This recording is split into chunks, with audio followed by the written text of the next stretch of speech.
After months of quiet and a year wrecked by injuries that pushed one of basketball's brightest names to the sidelines, Caitlin Clark finally returned to the floor. This wasn't a routine comeback. It marked her first senior-level USA basketball camp, wearing her country's colors, and her first meaningful hoops interview in months. What she revealed about a bruising sophomore season, the hard lessons it taught her, and a massive announcement involving her and the Fever will reshape how you understand her path. Tell us in the comments how fired up you are to watch Caitlin take the court again, right now. Yeah, I think it's an opportunity, and it's really fun. Like, that's what you remind yourself of. Like, I was thinking about it last night, and like my main goal for today was like just smile and have fun. Like, you take for granted getting to play basketball, and you always say that you don't want to, but like then when you get hurt, like you realize you probably did. And for myself, obviously the year was pretty challenging, and I missed being on the court and playing. Whether like I would have taken 10 bad games in a row just to be out there and playing, because that's how much I love it and how much I love competing with my teammates. So the stats paint a picture. 62 records fell during one rookie campaign. Historic nights stacked back to back. Caitlin Clark exploded into basketball's brightest spotlight almost instantly. Yet her sophomore season flipped the script entirely. A right groin strain struck first. Then a left quadriceps injury arrived.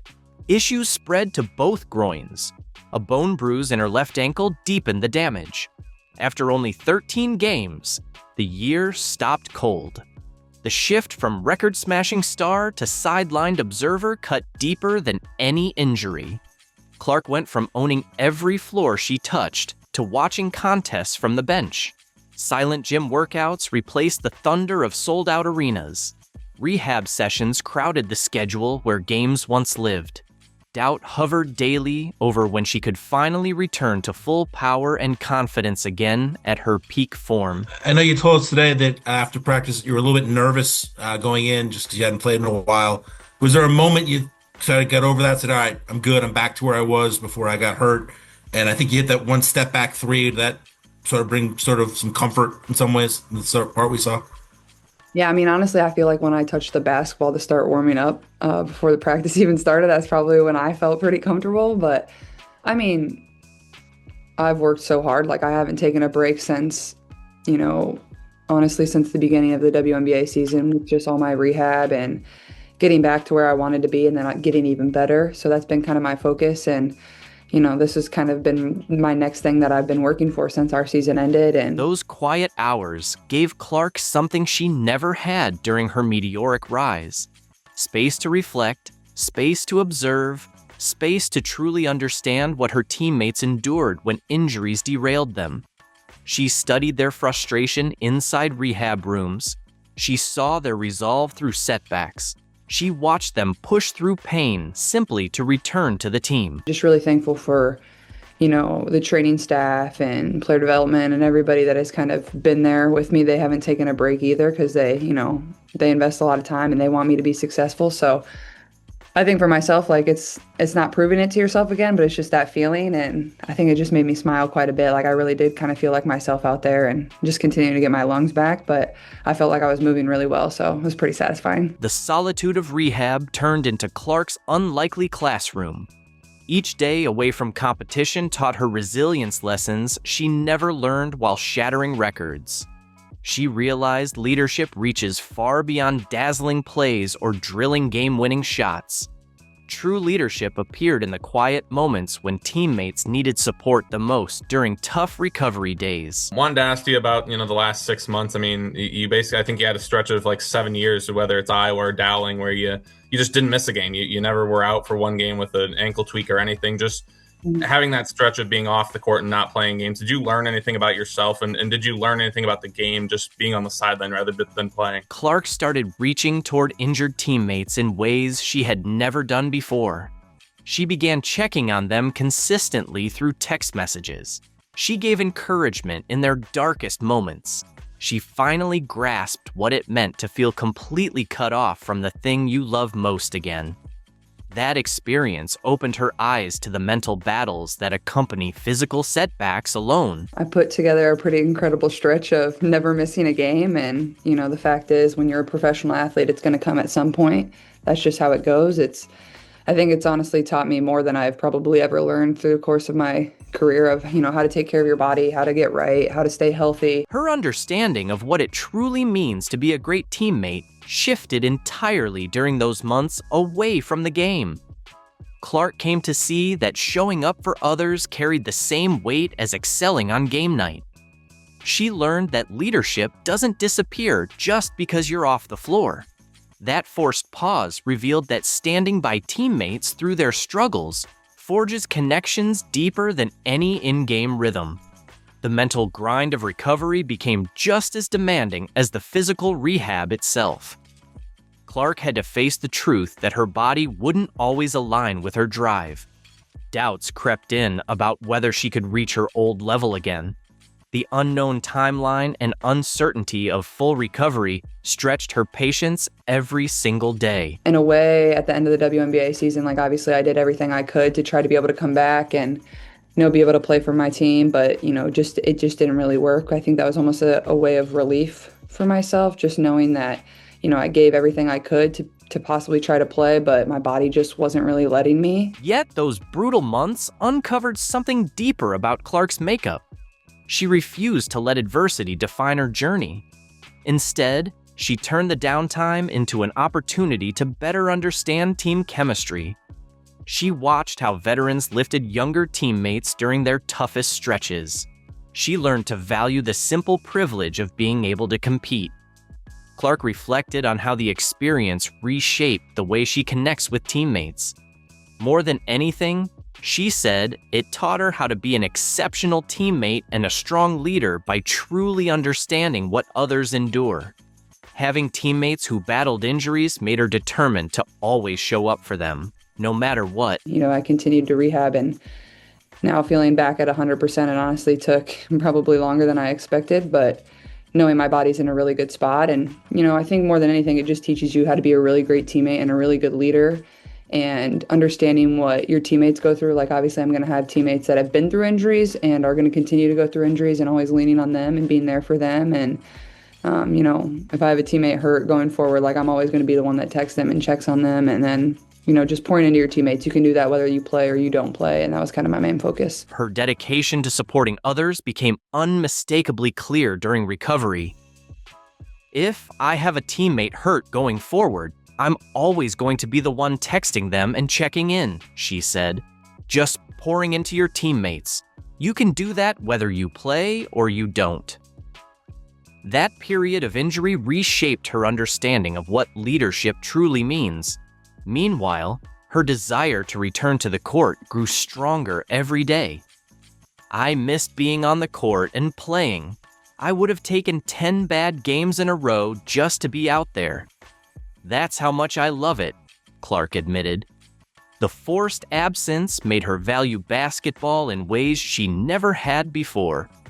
And now that love would be tested on the grandest stage imaginable. This is the biggest honor you can possibly have, and playing basketball in our country is wearing USA across your chest. So, I'm just excited to be here and honored. Obviously, it's kind of like the start to the new Olympic cycle, and quite a few different things before we get to that point, but just excited to be here and be surrounded by a lot of really great players, some that, haven't played in Olympics before, and then others that have a medal or multiple medals. So I think it's been a fun group to be around. The Duke University Training Center hummed with energy as 26 players assembled for one of the most critical camps in years.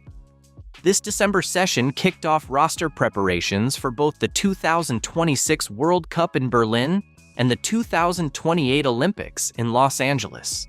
Sue Bird, recently named managing director, monitored every drill with laser focus, tasked with selecting the athletes who would carry U.S. basketball into the next Olympic cycle. Clark stepped into a setting unlike anything she had known before. Olympic stalwarts Kalia Copper, Chelsea Gray, Brittany Griner, Kelsey Plum, and Jackie Young infused every practice with championship experience. Meanwhile, 10 first-time senior camp participants, including Cameron Brink, Paige Buchers, Angel Reese, Aaliyah Boston, and Juju Watkins brought fresh energy that electrified the entire facility. Obviously, this camp has a lot of younger players.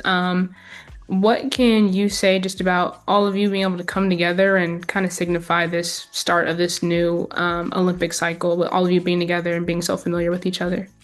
Yeah, and I think a lot of us have familiarity, whether we were playing on junior national teams together or whether we played versus each other in college or, obviously playing now versus each other in WNBA, or some of us obviously are teammates as well. So, we know each other pretty well. I think it obviously speaks to the way USA Basketball does such a great job at the junior national team levels of really getting you kind of involved in the program and understanding what USA Basketball is about. The pressure was intense. Clark hadn't stepped onto a competitive court in months. Every coach on staff watched her every move during warm-ups. Every drill turned into a high-stakes evaluation. Leading the national team coaching staff, Kara Lawson worked alongside WNBA coaches Natalie Nakase, Nate Tibbetts, and Stephanie White from the Fever. These weren't mere spectators. They were the decision-makers shaping the future of U.S. basketball. Lawson's system was perfectly suited for Clark to display her full range. The pace and space offense encouraged quick reads and precise passes. The tempo rewarded players who could process defenses instantly and act at top speed. The spacing created clear lanes for drives. It was a system built to showcase everything that made Clark extraordinary before injury sidelined her. You understand how big of an honor it is to be able to do this, and if you're lucky enough to do it, just once, that's incredibly cool to represent your country. So I think for us, like being able to have that and then come into this national team camp together, it just is a thing of comfort, but also like we're all very competitive and you want to be surrounded by the best at the same time. And I think that's kind of the feeling all around for all of us. Questions buzzed around Clark's physical state all through the first day. How would she perform after months of rehab? Could she still craft shots off the dribble? Would her court vision stay razor sharp after such a long break? The basketball world watched closely, eager to see if the athlete who shattered 62 records could rise back to that elite level. Being hurt is an incredibly isolating thing, and you don't really understand it until you go through it. And then I think the challenge for myself was just, it was one injury, and then I was like a little better, and then it kind of continued to compound and get worse, and, other things pop up, and then I had the ankle injury. So it feels nice to finally be back to 100%. And Clark stepped onto the court for her first scrimmage and delivered answers immediately. "I'm 100% healthy," she announced during media availability. The statement carried weight far beyond physical recovery. It marked a full mental reset after the toughest stretch of her basketball journey. Her game showed no rust from the long hiatus. Passes were sharp and perfectly timed. Her dribble penetration exploded through defensive gaps. Step-back threes landed with the same pinpoint accuracy that had made her a star. Coach Lawson noted that Clark looked strong on both ends and hadn't skipped a beat. The months of dedicated rehab had even boosted her overall conditioning. Yeah, I think Coach Kara is, obviously she knows just as good as anybody else what USA Basketball is all about, winning a gold medal.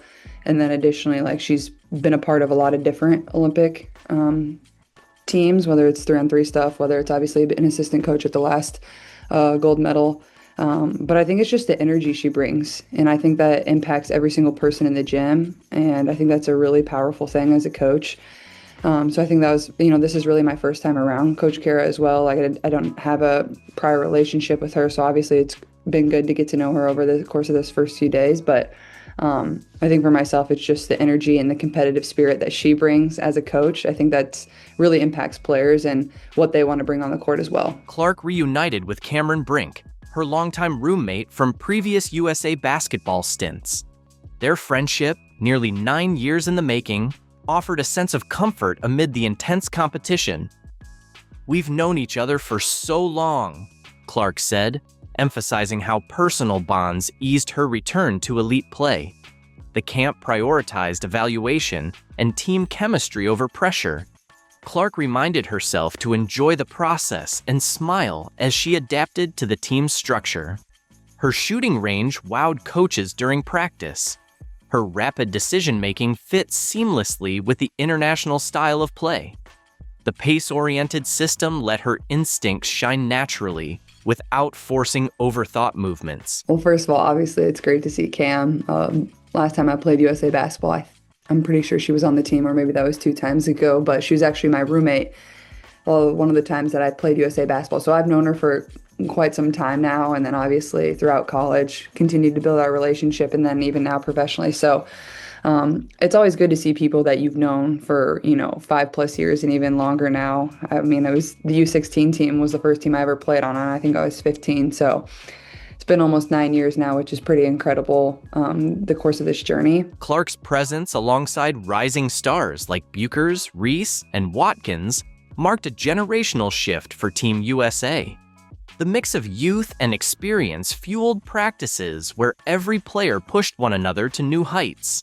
Competition for roster spots grew fierce as so many talented athletes vied for limited positions. Her health announcement echoed across the facility, signaling more than just physical readiness.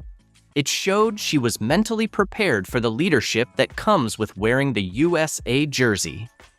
The injury hiatus had taught her invaluable lessons about supporting teammates and navigating adversity.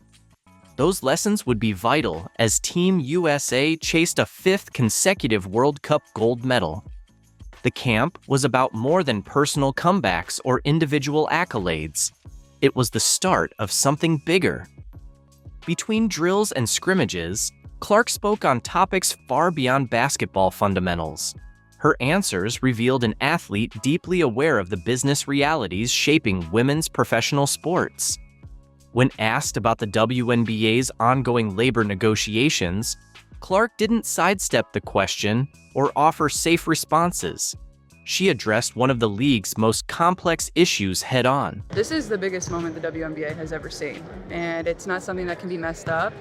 And, we're going to fight for everything that we deserve, but at the same time, we need to play basketball. That's what our fans crave, and that's what all of you crave as well, is you want the product on the floor. And at the end of the day, that's how you make the money, that's how you're marketable, that's what the fans get excited about, that's what the fans want to show up for. So, it's business and it's a negotiation, and there has to be compromise on both sides. And coming from the league's biggest draw, those words carried enormous weight.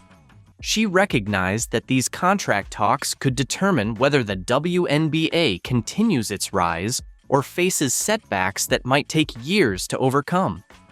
Clark understood the delicate balance needed in negotiations. There has to be a compromise on both sides, she explained, showing insight that progress requires give and take from players and ownership alike. Her mindset reflected mature thinking about labor relations, the tension of advocating for better conditions while keeping fans engaged was clear in her mind. We're going to fight for everything that we deserve, but at the same time, we need to play basketball. That's what our fans crave, she said, perfectly capturing the dilemma many stars face: the need to demand fair pay and working conditions while honoring the supporters who fill arenas and drive ratings. Clark's understanding of the business extended to connecting on-court performance to revenue. You want a product on the floor at the end of the day. That's how you make money and get marketed. That's what excites fans and makes them show up, she noted. Her grasp of this economic reality showed she thinks beyond personal stats. Her off-season approach reflected that maturity. Rather than rushing to showcase her skills, Clark focused on long-term health over short-term gains. Really, just getting my body healthy became my primary focus, she said. This choice demonstrated her commitment to sustaining excellence across many seasons instead of chasing immediate gratification. This combination of competitive fire and business savvy makes Clark critical to both the Fever's championship ambitions and the WNBA's growth trajectory. Her declaration of being 100% healthy sent waves through American basketball. From breaking 62 records to battling injuries, Clark gained lessons statistics can't teach. The Indiana Fever welcomes a leader who understands adversity. Team USA gains a player blending elite skill with deep teammate awareness. Her texts to injured players and her attention to building team culture lay the groundwork for championship chemistry. Her step-back threes and crisp passes prove her talent remains, but her growth as a teammate adds a value beyond individual brilliance. Sometimes, the most important development happens off the court, learning what truly matters. Let us know in the comments how excited you are to see Caitlin back on the court. Like, subscribe, and turn on notifications so you never miss an update. Click the video on the screen, and we'll see you next time.